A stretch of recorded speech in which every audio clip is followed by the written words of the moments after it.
The president of Cameroon's Professional Transporters Network, Moïse Vokeng, has been trucking goods to Chad and the Central African Republic for more than 10 years.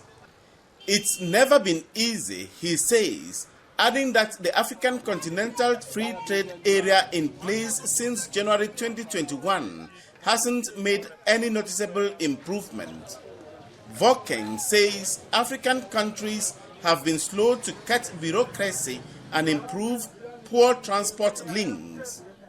We find it difficult to cross our borders. When you leave Douala in Cameroon for the Central African Republic, I can't count the difficulties we have in dealing with the Gouraï-Boulay Road, then Bouam to CAR. The same goes for access to Chad.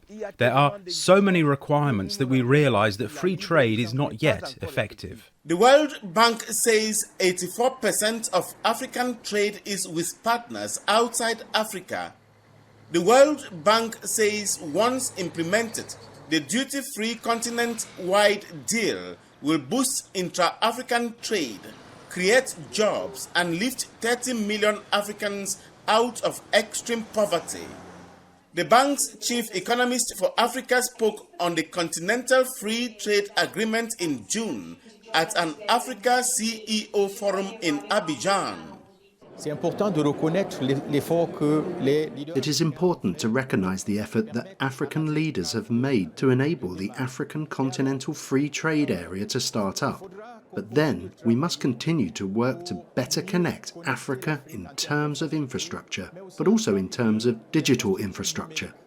Pan-African companies say improving intra-African trade is a challenge that offers great potential for economic independence. There is a need for Africa to develop a form of autarky in the positive sense of being less dependent on the rest of the world for their own consumption and processing flows. So developing manufacturing, industrial processing and intra-African production. All this will only be a reality if the Pan-African Free Trade Area is put in place. More than 40 African countries have ratified the African Continental Free Trade Area. On the ground, traders are hoping that non-tariff barriers will quickly be lifted so that the benefits can begin.